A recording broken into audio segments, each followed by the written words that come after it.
जय Hind. Ajay bio classes में आपका स्वागत है। आज की क्लास शुरू होती है फ्रैंक-लैंड अक्रिया यानी कि फ्रैंक-लैंड रिएक्शन से। देखिए, इस फ्रैंक-लैंड रिएक्शन यानी कि फ्रैंक-लैंड अक्रिया को जानने से पहले कुछ बेसिक चीजों को जानें तो फ्रैंक-लैंड अक्रिया में जो इंपॉर्टेंट होगी। तो बेसिक पॉइंट, बेसिक चीज क्या है वह जान लेते हैं। तो बेसिक पॉइंट में यहां पर देखेंगे कुछ बेसिक पॉइंट है, जैसे एल्किल हैलाइड। एल्किल हैलाइड, तो एल्किल को जो है मुख्य रूप से जो है कैपिटल आर से निरूपित करते हैं, कैपिटल आर से प्रदर्शित करते हैं। अब एल्किल है क्या? एल्किल देखेंगे, एल्किल को हम बताएं कि एल्किल को जो है कैपिटल आर से प्रदर्शित करते हैं। अब कैपिटल आर यानी कि एल्किल क्या है, तो सिंपल आप यह जानिए कि हमारे जो एल्केन होते हैं, एल्केन का मतलब है methane, ethane, propane, butane, pentane, hexane, heptane, octane, non, dec, undec, dodec, ये सब जितने हैं ये सब जो है एल्केन होते हैं। इन्हीं एल्केनों में, अब एल्केन शुरू कहां से हुआ? एक कार्बन से शुरू होता है। एक कार्बन के साथ 4 हाइड्रोजन। भाई कार्बन की जो है +-4 की बैलेंसी होती है, तो कार्बन का अष्टक पूरा होने के लिए, कार्बन को संतुष्ट होने के लिए जो है उसके साथ 4 हाइड्रोजन जुड़ते हैं। यानी कि कुछ इस तरह से, जब 4 हाइड्रोजन इस तरह से जुड़ेंगे तो यहां पर कार्बन का जो है अष्टक पूरा होता है, कार्बन संतुष्ट होता है और हाइड्रोजन का भी अष्टक पूरा हो जाता है, यानी कि सहसंयोजी बंध बन जाता है। तो यानी कि एक कार्बन की, इसको अगर लिखें तो यहां ऐसे लिखा जाएगा C और 4 हाइड्रोजन है यानी कि CH4। यानी कि हमारा जो एल्केन है वह एक कार्बन से शुरू होता है, तो एक कार्बन के साथ 4 हाइड्रोजन, तो इस तरह से बनते हैं। अब इन्हीं एल्केनों में से, जैसे एल्केन है, तो जब एल्केन में से कोई एक हाइड्रोजन परमाणु जो है हटा दिया जाता है। अब कोई एक हाइड्रोजन परमाणु हटाया किसके द्वारा जाएगा? भाई किसी परमाणु के द्वारा हटाया जाएगा। जैसे इसको देखें तो इसके साथ, जैसे मान लीजिए क्लोरीन अब क्रिया करना चाह रही है, तो जब क्लोरीन अब क्रिया इस पूरे मेथेन के साथ करना चाहेगी तो यह क्लोरीन जो है क्या करेगी, इस एक हाइड्रोजन को रिप्लेस कर देगी, हटा देगी। क्लोरीन पर -1 की बैलेंसी है और हाइड्रोजन पर +1 की बैलेंसी होती है। तो यह क्लोरीन जो है इसके जो हाइड्रोजन को हटाएगी तो इसका स्थान ले लेगी, यानी कि जब इसका हाइड्रोजन निकल जाएगा तो क्लोरीन जब यहां पर जुड़ेगा तो यह इस तरह से बना लेगी, यानी कि ये बनाएगी CH कितना है 3 और Cl। अब देखेंगे जहां पर 4 हाइड्रोजन था एक कार्बन के साथ और कार्बन की बैलेंसी जो है 4 हाइड्रोजन से पूरी हो रही थी, यानी कि कार्बन जो है 4 हाइड्रोजन से संतुष्ट हो रहा था। अब वही कार्बन जो है 3 हाइड्रोजन और 1 क्लोरीन से संतुष्ट होता है, यानी कि तब भी कार्बन का अष्टक पूरा हो रहा था, अब भी कार्बन का अष्टक पूरा हो रहा है और इन सबका अष्टक पूरा होता है। तो इस प्रकार देखेंगे तो किसी परमाणु के द्वारा, यानी कि इस परमाणु के द्वारा, क्लोरीन के द्वारा इस एल्केन यानी कि जो मेथेन है, इस मेथेन के एक हाइड्रोजन को हटा दिया गया। तो इस मेथेन का जो एन है, यहां पर देखेंगे ये चीज, इस मेथेन का जो है जो एन होता है, जब एक हाइड्रोजन हटा दिया जाता है यानी कि हट जाता है तो एन के स्थान पर इल लग जाता है, यानी कि YL लग जाता है, सिंगल बॉन्ड YL। तो यह जो है संरचना जो है क्या कहलाएगी? मेथिल कहलाती है, यानी कि CH3 यानी कि मेथिल। इस तरह से मेथेन का एन हट जाता है और इल लग जाता है और ये मेथिल कहलाती है, यानी कि एल्किल कहलाती है, जिसे हम जो है कैपिटल R से प्रदर्शित करते हैं। यह इसकी जो है पहली बेसिक पॉइंट मिल गई। इतनी बात। किसी एल्केन से एक हाइड्रोजन परमाणु को हटाने पर प्राप्त होने वाला जो समूह होता है वह एल्किल समूह कहलाता है, जिसे कैपिटल आर से प्रदर्शित करते हैं। तो यहां पर यह एल्किल जो है मेथिल, एथिल, प्रोपिल, ब्यूटिल, भाई जिस तरह से एल्केन रहा यानी कि मेथेन, एथिल, प्रोपेन, ब्यूटेन, तो सबसे अगर जो है एक एक हाइड्रोजन निकलेगा तो मेथिल, एथिल, प्रोपिल, ब्यूटिल इस तरह से एल्किल प्राप्त हो जाता है। और यह एल्किल क्यों प्राप्त हुआ? तो एल्किल में क्या होता है कि किसी अन्य परमाणु के द्वारा जब एल्केनों के हाइड्रोजन को हटाया जाता है तो बनने वाली संरचना जो है एल्किल कहलाती है। एक जो है इसकी बेसिक पॉइंट हो गई। अब जो है जो दूसरी बेसिक पॉइंट है वह क्या होती है? हैलाइड। हैलाइड को कैपिटल एक्स से प्रदर्शित करते हैं। तो हैलाइड का मतलब होता है हैलोजन परिवार के तत्व। अपने आवर्त सारणी में जो हैलोजन परिवार के तत्व हैं, जैसे देखेंगे तो फ्लोरीन, क्लोरीन, ब्रोमीन, आयोडीन, ये सब जो है हैलोजन परिवार के तत्व होते हैं। तो हैलोजन परिवार के तत्वों को जो है क्या कहते हैं? हैलाइड कहा जाता है। और इस हैलाइड को कैपिटल एक्स से प्रदर्शित करते हैं, यानी कि कैपिटल एक्स बराबर फ्लोरीन, क्लोरीन, ब्रोमीन, आयोडीन। अब इस कैपिटल एक्स को, इस हैलाइड को हैलो भी कहा जाता है। हैलो, तो हैलो मीन्स अगर हैलो कहेंगे तो फ्लोरो, क्लोरो, ब्रोमो और आयोडो इस तरह से कह पाएंगे। तो यह इसकी जो है दूसरी बेसिक पॉइंट हो गई। अब और आगे चलते हैं। इस फ्रैंकलैंड अभिक्रिया को समझने के लिए कुछ और आगे देखें। यहां पर देखेंगे तो उच्च एल्केन, उच्च एल्केन, उच्च एल्केन का मतलब यह होता है कि अधिक कार्बन परमाणु वाला एल्केन, अधिक ज्यादा से ज्यादा कार्बन परमाणु वाला एल्केन बने और जो है सम संख्या में कार्बन परमाणु, जो एल्केन बन रहा है उस एल्केन में जो कार्बन परमाणु की संख्या होगी वो सम संख्या में होगी। जैसे 2, 4, 6, 8, 10, 12, 14 इस तरह से जो है कार्बन परमाणु की संख्या होनी चाहिए जो एल्केन बनेगा। इतनी बात। अब चलते हैं अब क्रिया पर। देखिए अब क्रिया की जो डिफिनेशन है वह क्या है? शुष्क ईथर की उपस्थिति में एल्किल हैलाइड की क्रिया जिंक धातु से कराने पर उच्च एल्केन बनता है जिसमें सम संख्या में कार्बन होती है। इतनी बात। देखिएगा जो आज की यह क्लास फ्रैंकलैंड अभिक्रिया से है, इसके पहले हम आपको कल की क्लास में जो है क्या ऊर्ज यानी कि ऊर्ज अभिक्रिया और जो है ऊर्ज फिटिंग अभिक्रिया हम आपको समझा चुके हैं, जिसमें आप जो है क्या पाएंगे? शुष्क ईथर की एल्किल हैलाइड के साथ सोडियम धातु से क्रिया पाएंगे और उसमें भी जो है उच्च एल्केन बनता है। तो आज की इस वीडियो में हम आपको जो है कल की वीडियो का जो है लिंक इसके डिस्क्रिप्शन में दे देंगे, वहां से जो है जो कल की क्लास को अटेंड नहीं कर पाए थे वहां से जाकर के देख लेंगे, समझ लेंगे। तो चलिए इसकी जो है डिफिनेशन के आधार पर इसका हम जो है रिएक्शन देखें। क्या मिला है? शुष्क ईथर की उपस्थिति में एल्किल हैलाइड, एल्किल हैलाइड यानी कि आरएक्स, आरएक्स, तो क्या होगा? आरएक्स की क्रिया जिंक धातु से कराने पर, किससे? जिंक धातु से कराने पर, किसकी उपस्थिति में? शुष्क ईथर की उपस्थिति में, यानी कि शुष्क ईथर यानी कि ड्राई ईथर, ड्राई ईथर। देखेंगे तो यहां पर जो है टेम्परेचर भी लिया जाता है, इस अभिक्रिया को कराने के लिए टेम्परेचर भी देना पड़ता है। इन सब चीजों को लिखते चलेंगे भाई, एक एक पॉइंट को नोट करते चलेंगे तो अच्छा होगा और अभिक्रिया बिल्कुल सरल होगी, समझ में आएगी। चलिए आगे क्या होना है?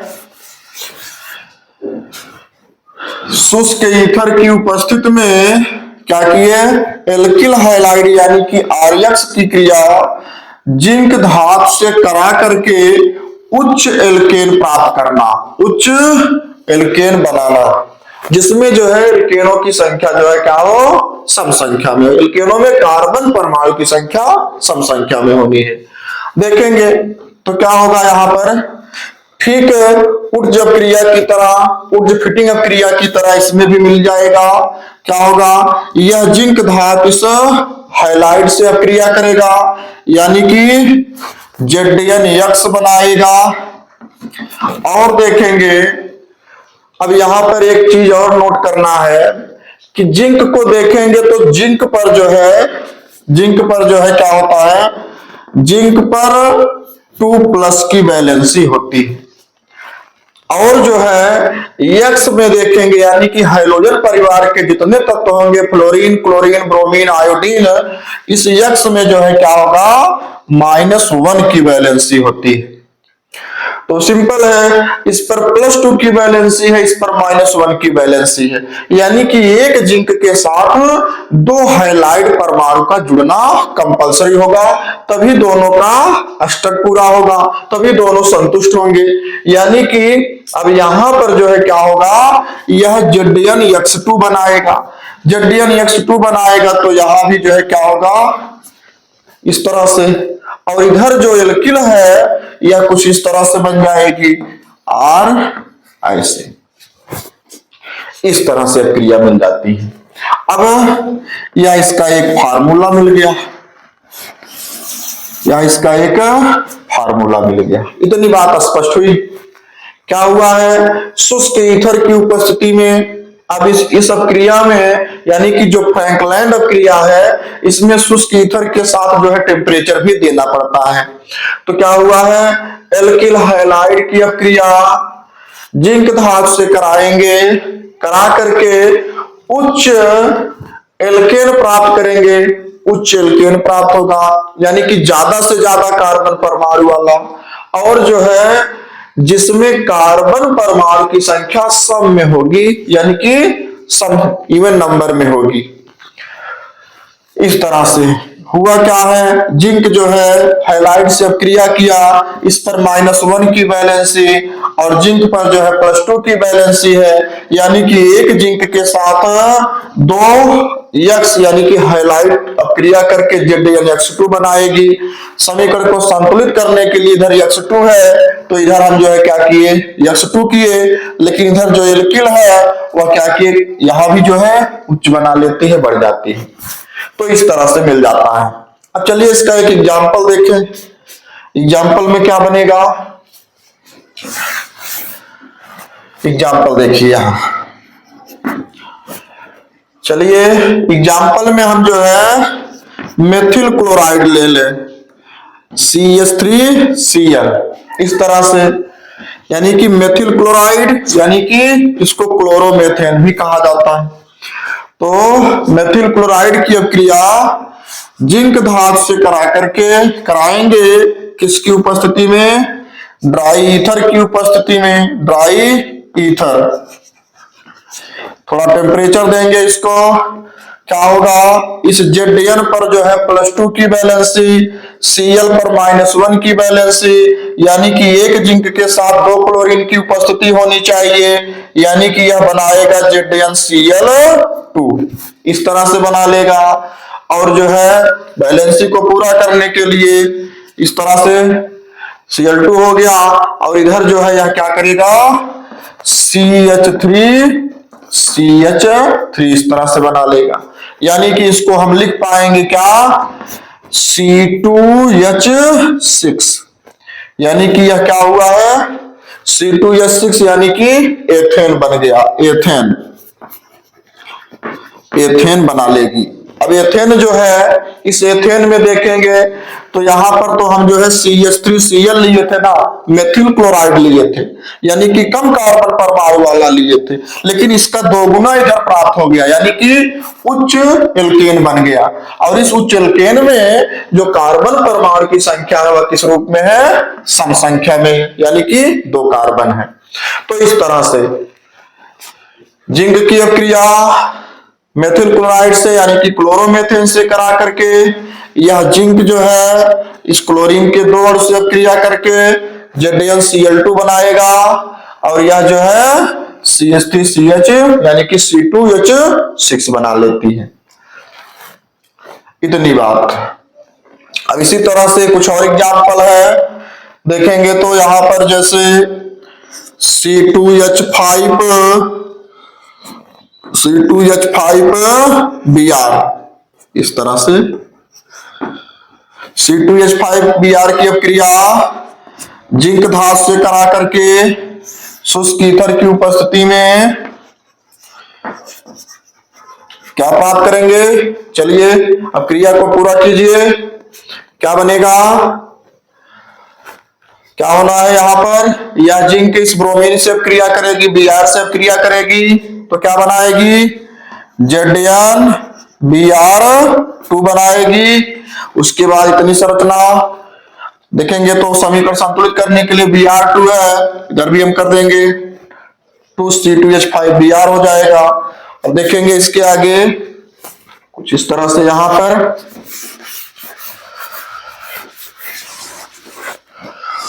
क्या बनेगा, C2H5 और जो है C2H5 यानी कि C4H10 बन जाएगा, यानी कि ब्यूटेन। क्या बना, ब्यूटेन।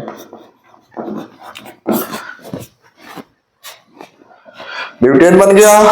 अब देखेंगे इस ब्यूटेन में यह उच्च एल्केन है, यहां पर C2H5 था यानी कि एथिल ब्रोमाइड यानी कि ब्रोमो एथेन है, और इधर जो है 4 कार्बन वाला मिल गया, इधर 2 कार्बन वाला था, इधर 4 कार्बन वाला मिल गया, यानी कि इसका 2 गुना मिल जाता है। अब यह 2 गुना कैसे मिल गया भाई, यहां पर समीकरण संतुलित होने के लिए इस Zn पर 2+ की बैलेंसी, इस ब्रोमीन पर जो है -1 की बैलेंसी, एक Zn के लिए जो है 2 ब्रोमीन की जरूरत हुई, यानी कि ZnBr2 बनाई।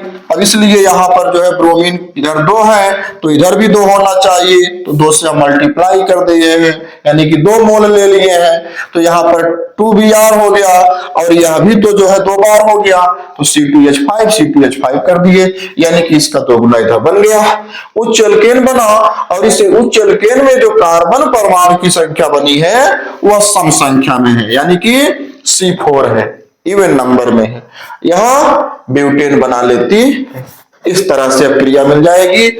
यह अपक्रिया जो है फ्रैंकलैंड अपक्रिया कहलाती। उच्च अपक्रिया में क्या था, यहीं पर आप जो है सोडियम परमाणु लिए थे, सोडियम धातु लिए थे, और वहां भी उच्च एल्केन बन रहा था, और जो है कार्बन परमाणु की संख्या सम संख्या में थी। फ्रैंकलैंड अपक्रिया में क्या है, जिंक सोडियम के स्थान पर जो है हम आप यहां पर जिंक लेते हैं और थोड़ा टेम्परेचर देते हैं, गर्म करते हैं, तो इस तरह से फ्रैंकलैंड अपक्रिया मिल जाती है। चलिए इसी तरह से कुछ और अपक्रिया है, आगे की अपक्रिया देखें तो अगली अपक्रिया आपकी क्या होगी। चलिए उसको देखने से पहले, उसको समझने से पहले इन सब चीजों को जो है अच्छे से नोट कर लीजिए, वीडियो को जो है पॉज करके जो है अच्छे से कॉपी पर नोट कर डालेंगे, एक एक स्टेप जो है समझते चलेंगे। बहुत इंपॉर्टेंट अपक्रिया है, जो है एग्जाम में कई बार जो है पूछी जा चुकी है और एग्जाम में आती भी है। चलिए आगे की अपक्रिया देखें, अगली क्या अपक्रिया है।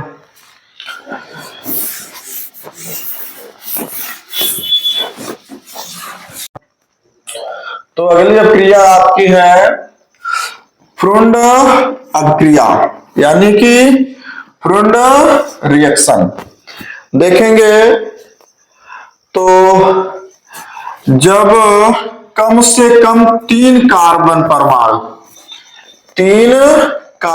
परमाणु या अधिक कार्बन परमाणु वाला किसी एल्केनों के दोनों कार्बन, देखेंगे तो 3 कार्बन परमाणु वाला कोई एल्केन हो अथवा उससे अधिक कार्बन परमाणु वाला जब कोई एल्केन होता है तो ऐसे एल्केनों के दोनों कार्बन का मतलब यह है कि कार्बन की प्रारंभिक सिरा और कार्बन के अंतिम सिरा।